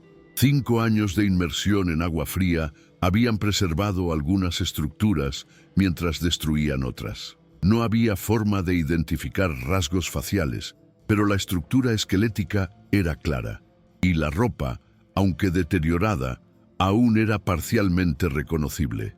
Doctor Ramírez dictaba observaciones en voz baja mientras los técnicos fotografiaban. Sujeto masculino, restos esqueléticos mayormente intactos, posición sentada, cinturón de seguridad abrochado, manos sobre el regazo, posición que sugiere. Se detuvo. Se inclinó más cerca, iluminando las manos con su linterna. Había algo allí, algo que no esperaba. En la mano derecha de los restos, entre los huesos de los dedos, había un teléfono móvil. Estaba dentro de una bolsa plástica sellada herméticamente, el tipo de bolsa que se usa para proteger documentos o electrónicos del agua. El doctor Ramírez frunció el ceño. Hizo una señal a uno de los técnicos. Documenta esto, cuidadosamente. El teléfono fue fotografiado in situ desde todos los ángulos posibles. Luego, con pinzas forenses, fue cuidadosamente removido de entre los huesos. La bolsa estaba sellada con cinta adhesiva resistente al agua. Dentro, el teléfono parecía sorprendentemente intacto. Podía ser el mismo que Andrés había usado para enviar ese último mensaje hace 5 años. Pero ¿por qué estaba en una bolsa sellada? ¿Por qué lo sostenía en su mano? Esas preguntas quedarían para después. Por ahora, el teléfono fue colocado cuidadosamente en una bolsa de evidencia y etiquetado. El examen del interior del vehículo continuó. En el asiento del pasajero había una mochila, también sellada en plástico. Dentro, cuando eventualmente fue abierta en el laboratorio, encontraron un cambio de ropa, documentos personales. Dentro de otra bolsa sellada, una billetera con dinero en efectivo y una carta. Una carta escrita a mano, también protegida del agua. En la guantera, más documentos sellados, papeles del vehículo, fotografías de su hija, una lista escrita con su letra, aunque no estaba claro qué decía sin examinarla más de cerca.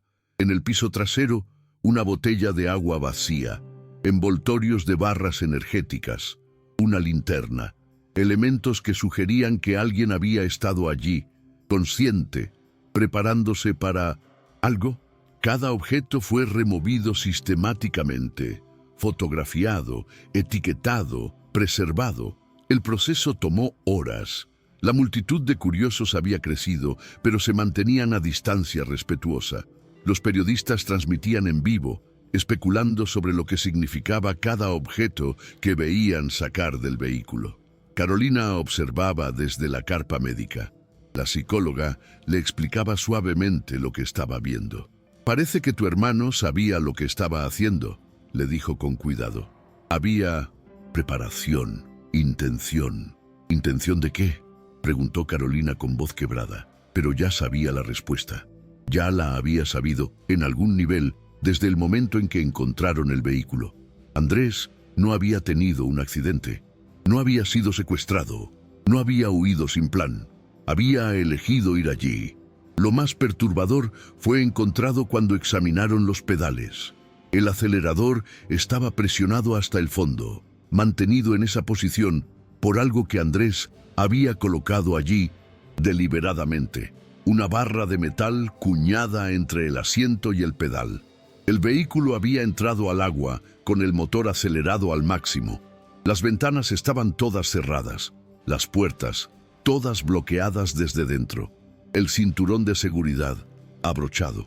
No había señales de lucha. No había marcas de impacto previo. No había evidencia de que algo externo hubiera forzado el vehículo al agua. El doctor Ramírez se enderezó finalmente, después de casi 4 horas de trabajo. Se quitó los guantes, respiró hondo el aire fresco y caminó hacia donde la detective Moreno esperaba. Hablaron en voz baja durante varios minutos.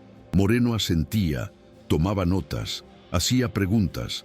Luego ambos caminaron hacia la carpa donde Carolina esperaba. La psicóloga se levantó, dándoles espacio. Moreno se sentó frente a Carolina. Su expresión era una mezcla de profesionalismo y genuina compasión. «Carolina», comenzó suavemente, «necesito decirte algo. Y va a ser difícil de escuchar». Carolina asintió. Sus manos temblaban, pero su voz era firme cuando respondió: «Dime la verdad. Merezco saber la verdad». Moreno respiró hondo. Toda la evidencia sugiere que Andrés condujo deliberadamente hacia el lago. Había preparación, objetos sellados para protegerlos del agua, el acelerador fijado, las puertas bloqueadas. No fue un accidente, Carolina. Creemos que fue intencional. La palabra no pronunciada flotaba en el aire entre ellas. Suicidio. Carolina la escuchó claramente, a pesar de no haber sido dicha. Pero, continuó Moreno, hay algo más. Encontramos un teléfono y documentos que podrían explicar por qué. Necesitamos tiempo para examinarlos, pero te prometo que cuando sepamos más, tú serás la primera en saberlo. Carolina no lloró, no gritó, solo asintió lentamente, procesando información que su mente había estado evitando durante 5 años. Miró hacia el SUV, ahora vacío, sus secretos extraídos y etiquetados en bolsas de evidencia. ¿Sufrió?, preguntó finalmente. El doctor Ramírez, que había permanecido en silencio, respondió con certeza clínica: no. El agua fría a esa profundidad habría causado inconsciencia rápida. No sufrió. Era una pequeña misericordia, la única que Carolina recibiría ese día. Los días siguientes al descubrimiento fueron una combinación de análisis forense, reconstrucción digital y la lenta revelación de una historia que había permanecido oculta bajo el agua durante 5 años. Cada pieza de evidencia extraída del SUV comenzó a formar un rompecabezas doloroso pero coherente. El teléfono móvil fue el primer elemento crucial en ser examinado. Los técnicos de la Unidad de Delitos Digitales trabajaron durante casi 2 días para extraer datos del dispositivo. A pesar de haber estado sellado en plástico, la humedad había penetrado parcialmente. La batería estaba completamente corroída, pero la memoria interna, milagrosamente, había sobrevivido con daños mínimos. Lo que encontraron dentro cambió todo.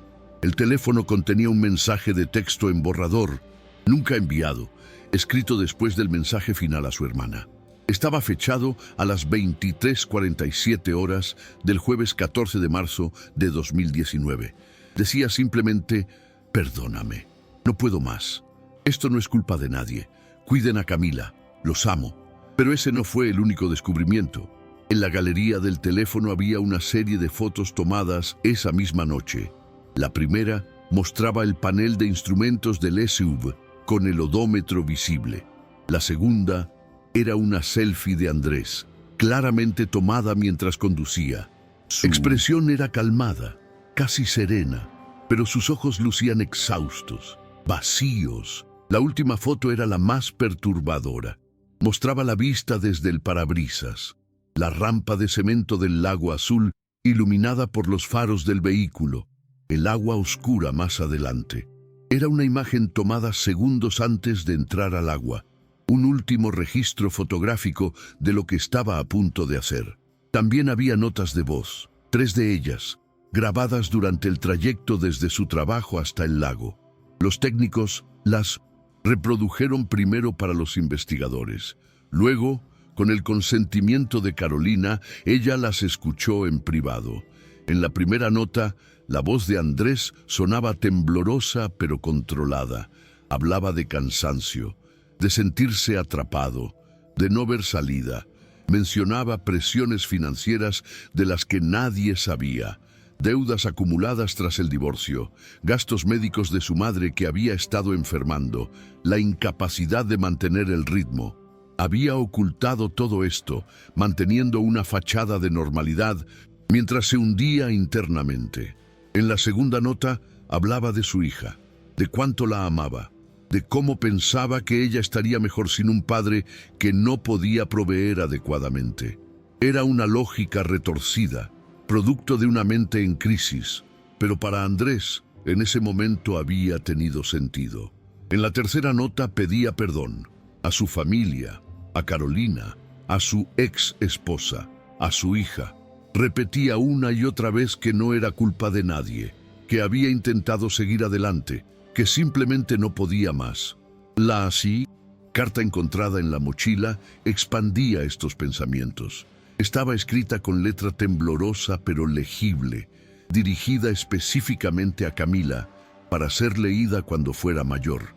En ella, Andrés explicaba su amor por ella. Le decía que su decisión no tenía nada que ver con ella. Le pedía que recordara los buenos momentos. Le dejaba instrucciones sobre dónde encontrar una cuenta de ahorros que había abierto a su nombre, con lo poco que había podido guardar. Los investigadores también reconstruyeron digitalmente la ruta exacta que Andrés había tomado esa noche, usando registros de cámaras de tráfico, triangulación de señales de celular y análisis del GPS del vehículo que aún funcionaba en el momento del hundimiento, pudieron trazar su trayecto minuto a minuto. Salió de su trabajo a las 22:47, como mostraban las cámaras. No se desvió inmediatamente hacia el lago. Primero condujo por la ciudad, pasando por lugares significativos: la casa donde había vivido con su exesposa, el parque donde solía llevar a Camila los fines de semana, la oficina donde había trabajado su primer empleo después de graduarse. Era un recorrido de despedida. A las 23:20, finalmente tomó la carretera hacia el norte. Condujo a velocidad moderada, respetando las señales. Nada errático, nada que sugiriera pánico o emergencia. Solo alguien conduciendo hacia un destino específico con determinación tranquila. Llegó al lago Azul aproximadamente a las 23:35. Las imágenes satelitales de esa noche, revisadas posteriormente, mostraban su vehículo estacionado junto a la rampa durante casi 20 minutos. ¿Qué hizo durante esos 20 minutos? Probablemente grabó las notas de voz, escribió el mensaje borrador, tomó las fotos, selló sus pertenencias importantes en bolsas plásticas, se preparó mentalmente. Y entonces, a las 23:56, según el registro final del GPS del vehículo antes de sumergirse, aceleró. Los expertos en reconstrucción de accidentes analizaron la escena. La rampa tenía una inclinación de aproximadamente 15 grados. A velocidad moderada, digamos 40 kilómetros por hora, el SUV habría tenido suficiente impulso para entrar completamente al agua antes de que la fricción lo detuviera. Y Andrés no conducía a velocidad moderada. El acelerador estaba fijado al máximo. El vehículo probablemente entró al agua a más de 80 kilómetros por hora. El impacto inicial habría sido violento pero breve. Luego, el peso del motor en la parte frontal habría hecho que la nariz se hundiera primero, llevando el SUV a una posición casi vertical mientras descendía. Las ventanas selladas, las puertas bloqueadas, todo diseñado para que el agua llenara el interior rápidamente. A 12 metros de profundidad, en agua de aproximadamente 8 grados centígrados, la inconsciencia habría llegado en menos de 2 minutos. La muerte, poco después. Rápida, en términos relativos, pero no instantánea. Esos 2 minutos habían sido las últimas 2 minutos de la vida de Andrés Villamizar, solo en la oscuridad, bajo el agua fría, mientras el vehículo se asentaba en el fondo lodoso, sosteniendo su teléfono en la mano, como si aún pudiera cambiar de opinión, como si aún pudiera llamar por ayuda, pero no lo hizo. Cuando toda esta información fue compilada, la detective Moreno se reunió nuevamente con Carolina. Le mostró todo. No había razón para ocultarlo. Carolina merecía conocer la verdad completa, por dolorosa que fuera. Carolina leyó la carta, escuchó las notas de voz, vio las fotos y finalmente comprendió algo que había estado negando durante 5 años. Su hermano había estado sufriendo en silencio. Había estado quebrándose internamente mientras mantenía una fachada de normalidad. Y nadie, ni siquiera ella, que lo conocía tan bien, se había dado cuenta. ¿Cómo no lo vi?, preguntó, más a sí misma que a nadie más. ¿Cómo no me di cuenta de que estaba tan mal? Moreno no tenía respuesta. Nadie la tenía, porque esa era la naturaleza cruel de la depresión. Se ocultaba detrás de sonrisas funcionales y rutinas normales hasta que ya era demasiado tarde. Pero quedaba una pregunta, una que había estado molestando a los investigadores desde el principio. ¿Por qué ese mensaje? No me busques todavía. ¿Qué significaba todavía si planeaba terminar su vida esa noche? La respuesta estaba en el mensaje borrador, el que nunca envió, el que solo encontraron en su teléfono. Andrés había planeado enviar una despedida clara, definitiva, pero en el último momento no pudo. Así que envió algo más ambiguo, algo que daba a entender que volvería, pero no cuándo. Quizás esperaba que cuando finalmente lo encontraran fuera más fácil para su familia. Quizás pensó que darles esperanza, aunque falsa, durante un tiempo era más misericordioso que la verdad inmediata. O quizás, en ese último momento, una parte de él aún dudaba. Aún no estaba completamente seguro. Y ese todavía era un puente que se dejaba abierto. Un último hilo de esperanza para sí mismo. Nunca lo sabrían con certeza. La investigación parecía cerrada. Todos los elementos apuntaban hacia la misma conclusión. Andrés Villamizar había tomado su propia vida en un acto planificado y deliberado. El caso, técnicamente, estaba resuelto. Pero entonces, 3 días después de la extracción del vehículo, apareció algo que lo complicó todo. Un sobre. Llegó por correo certificado a la oficina de la detective Moreno. No tenía remitente, pero el matasellos indicaba que había sido enviado desde una oficina postal en un pueblo a 50 kilómetros del Lago Azul. Dentro había una carta escrita a mano y una memoria USB. La carta era breve y estaba escrita con letra diferente a la de Andrés. Decía: «He seguido las noticias sobre el hombre encontrado en el lago. Necesitan saber que yo estuve allí esa noche. Vi lo que pasó. No es lo que creen. Por favor, revisen el contenido de esta USB. He guardado esto durante 5 años sin saber qué hacer. Ahora que lo encontraron, merezco decir la verdad. No puedo firmar esto, tengo familia, pero lo que les envío es real». Moreno inmediatamente llamó al técnico de delitos digitales. La memoria USB fue analizada con protocolos forenses completos antes de ser abierta. No contenía virus ni software malicioso, solo archivos de video. 3 específicamente, todos grabados con un teléfono móvil. El primer video comenzaba mostrando el lago azul desde una perspectiva elevada, probablemente desde una colina cercana. La fecha y hora en la esquina inferior indicaban 14 de marzo de 2019, 23:42. Había un vehículo estacionado junto a la rampa, claramente visible bajo la luz de la luna. El SUV de Andrés. La persona que grababa no hablaba, solo filmaba en silencio.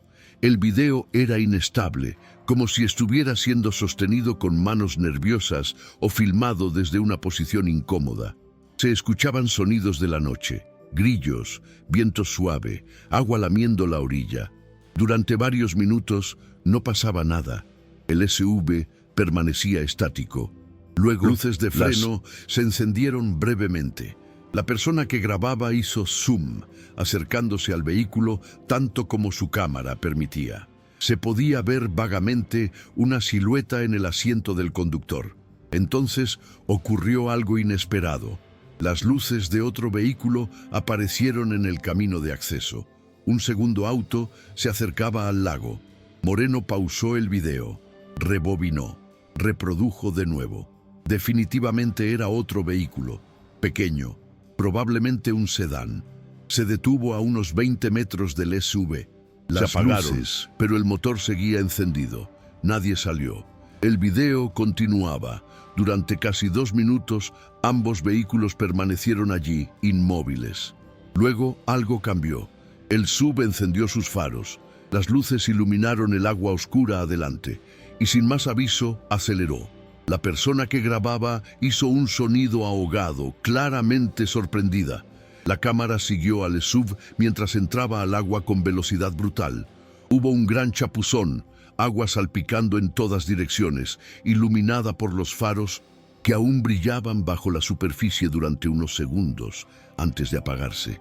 Pero lo más importante era lo que pasó después. El segundo vehículo, el sedán, encendió sus luces inmediatamente. Alguien salió rápidamente, corrió hacia la orilla, miraba hacia el agua. Permanecieron allí durante varios segundos, claramente en pánico. Luego regresaron corriendo a su vehículo y salieron del lugar a toda velocidad. El video terminaba poco después, con la persona que grababa susurrando algo inaudible Antes de apagar la cámara, Moreno lo reprodujo 3 veces más. Llamó al capitán, llamó al fiscal, llamó a 2 técnicos adicionales. Todos vieron lo mismo. Había alguien más allí esa noche, alguien que había presenciado lo que pasó, alguien que huyó. El segundo video en la USB era más corto. Mostraba el mismo sedán desde más cerca, grabado mientras se alejaba. La calidad era pobre en la oscuridad, pero la placa trasera era parcialmente visible.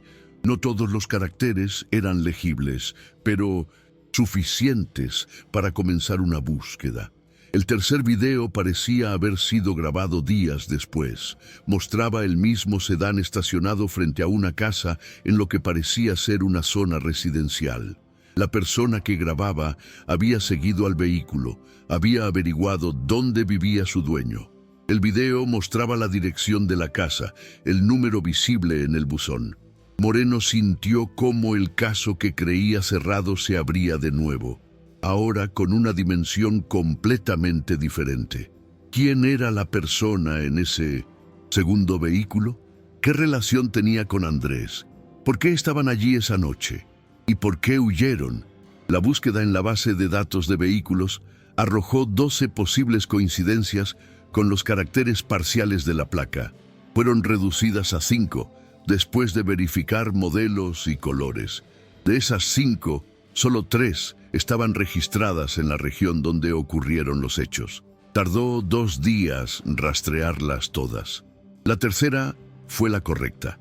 El vehículo estaba registrado a nombre de una mujer de Mendocino, de 38 años, llamada Gabriela Ortiz, sin antecedentes criminales. Trabajaba como contadora en una empresa mediana. Casada, 2 hijos. En apariencia, una persona completamente normal sin conexión obvia con Andrés Villamizar. Pero cuando Moreno cruzó más datos, encontró la conexión. Gabriela había trabajado en la misma empresa que Andrés 6 años atrás. Habían sido compañeros de trabajo durante casi 2 años antes de que ella renunciara para tomar otro empleo. Los registros de recursos humanos mostraban que habían compartido varios proyectos, habían viajado juntos en viajes de trabajo, habían pasado tiempo juntos. Moreno necesitaba hablar con ella, pero no podía simplemente presentarse sin estrategia. Si Gabriela había estado allí esa noche y había huido, había una razón, y esa razón podría ser crucial para entender completamente lo que había pasado. Decidió empezar con vigilancia discreta. Durante 3 días observaron la rutina de Gabriela. Era exactamente como parecía: una mujer con vida normal, trabajo estable, familia funcional. No había nada sospechoso en su comportamiento diario. Pero Moreno notó algo. Cada vez que las noticias mencionaban el descubrimiento del SUV en el lago, Gabriela se veía visiblemente alterada. Finalmente Moreno decidió hacer contacto. Fue sola, sin uniforme, en un auto civil. Esperó a que Gabriela saliera de su trabajo un viernes por la tarde. Se acercó en el estacionamiento, mostrando su identificación. Señora Ortiz, soy la detective. Moreno, necesito hablar con usted sobre Andrés Villamizar. La reacción de Gabriela fue inmediata. Su rostro palideció. Sus manos comenzaron a temblar. Por un momento pareció que iba a desmayarse. Moreno la sostuvo del brazo, la guió hacia un banco cercano. Sé que estuvo allí esa noche, dijo Moreno suavemente.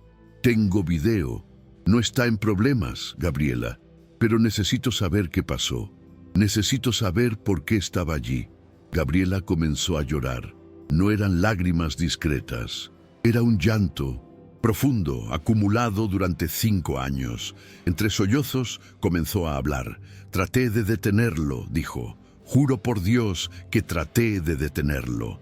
Y entonces, mientras el sol se ponía sobre el estacionamiento vacío, Gabriela Ortiz contó una historia que nadie había conocido. Una historia que cambiaba la naturaleza de todo lo que creían saber sobre la última noche de Andrés Villamizar. Una historia que convertía una tragedia clara en algo mucho más complejo. La confesión de Gabriela Ortiz Llegó en 1900, fragmentos entrecortados, interrumpida por lágrimas y largos silencios.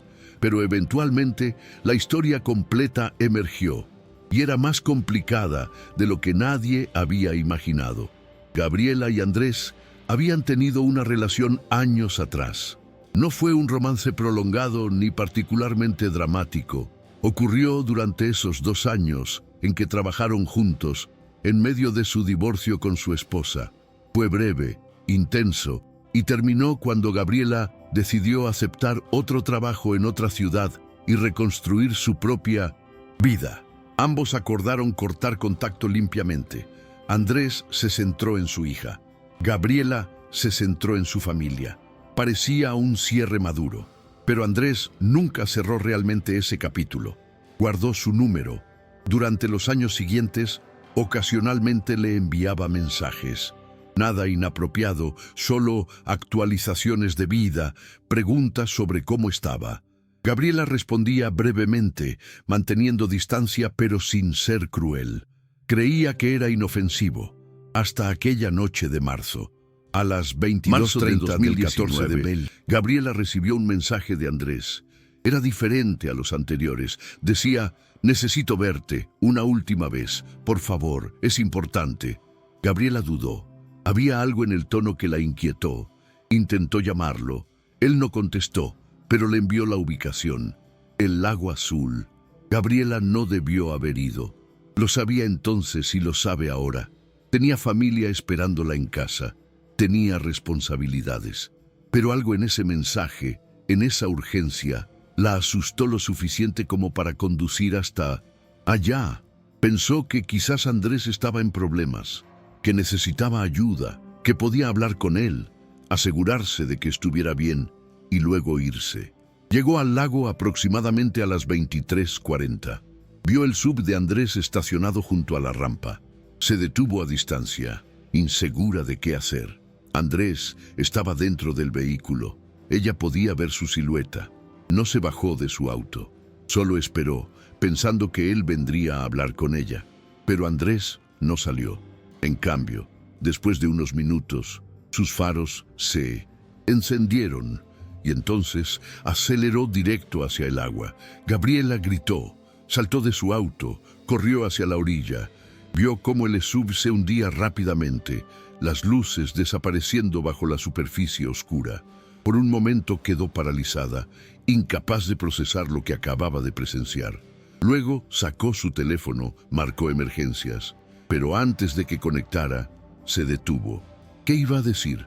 ¿Que estaba allí encontrándose con un ex amante en secreto? ¿Que lo había visto suicidarse? ¿Cómo explicaría su presencia sin destruir su propia vida? Su matrimonio ya era frágil. Esto lo destruiría. Sus hijos, su reputación, todo colapsaría. Así que hizo lo impensable. Colgó la llamada antes de que conectara. Regresó a su auto y se fue. Durante 5 años, Gabriela vivió con esa culpa. Se despertaba por las noches reviviendo ese momento. Se preguntaba obsesivamente si habría podido salvarlo si hubiera actuado diferente, si hubiera llamado a emergencias inmediatamente, si hubiera intentado entrar al agua, si hubiera hecho algo, cualquier cosa, excepto huir. Cuando las noticias reportaron el descubrimiento del SUV, Gabriela supo que eventualmente la verdad saldría. No podía vivir más con el secreto.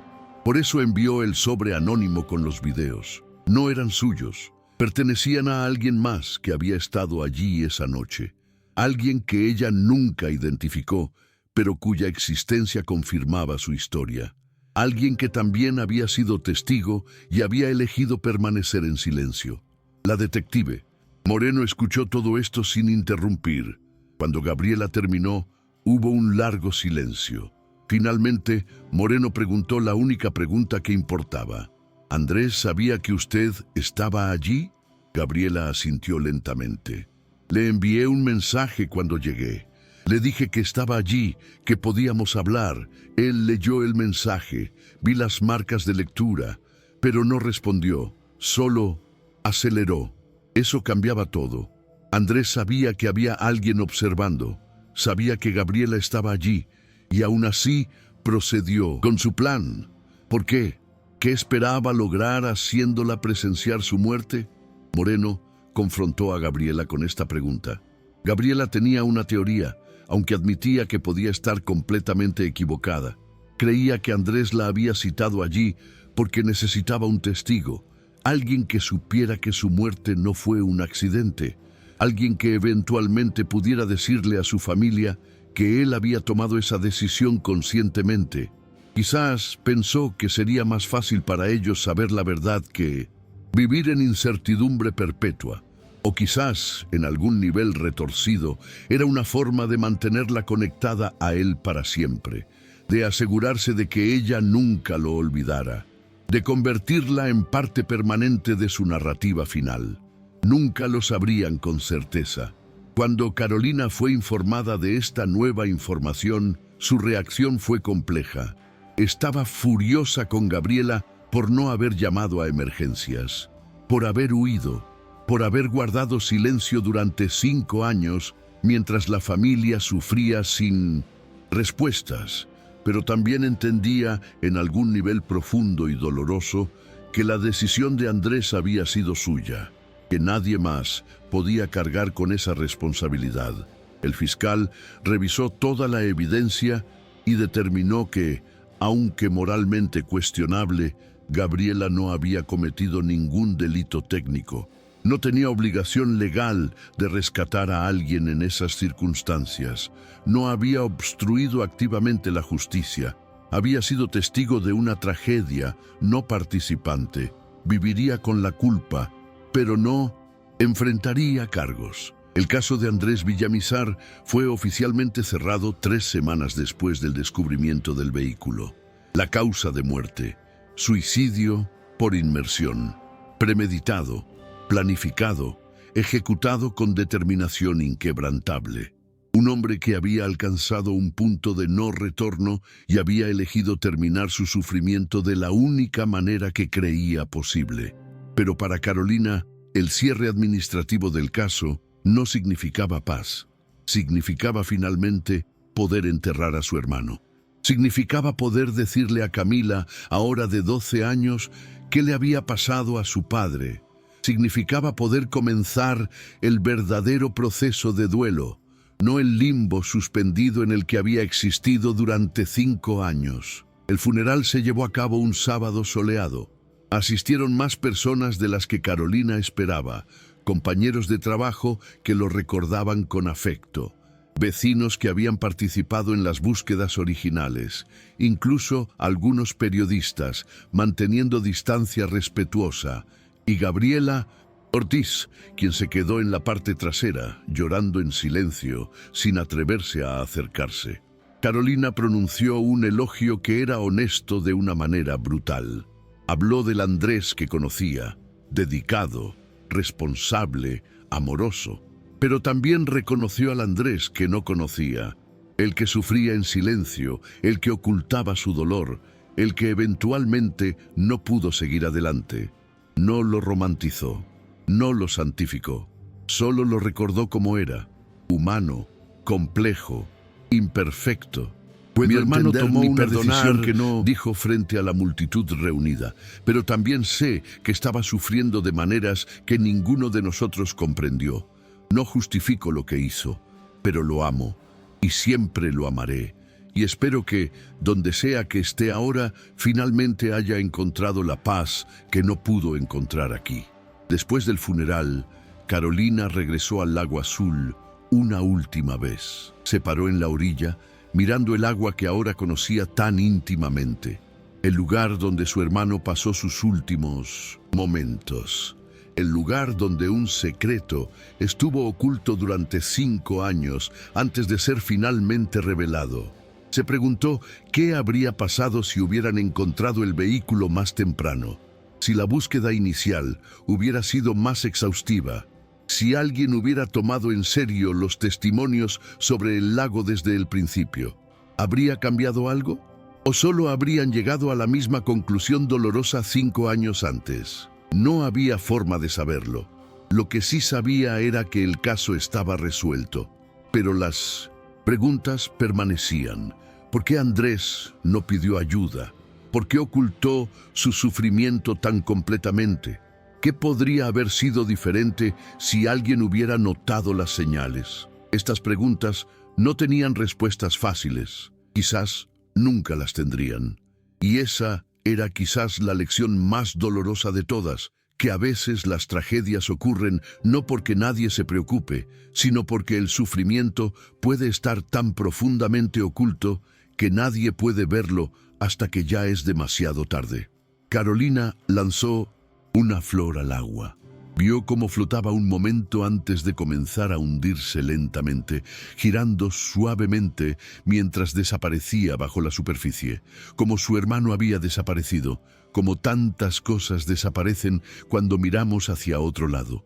Luego se dio vuelta y se fue, dejando atrás el lago, el misterio resuelto y la sombra de un hermano que había amado pero nunca había conocido completamente. Y mientras se alejaba, el lago azul volvía a su silencio habitual. Sus aguas oscuras guardaban ahora solo memorias. El SUV había sido extraído, los restos sepultados, la historia contada, pero las preguntas, esas permanecerían para siempre.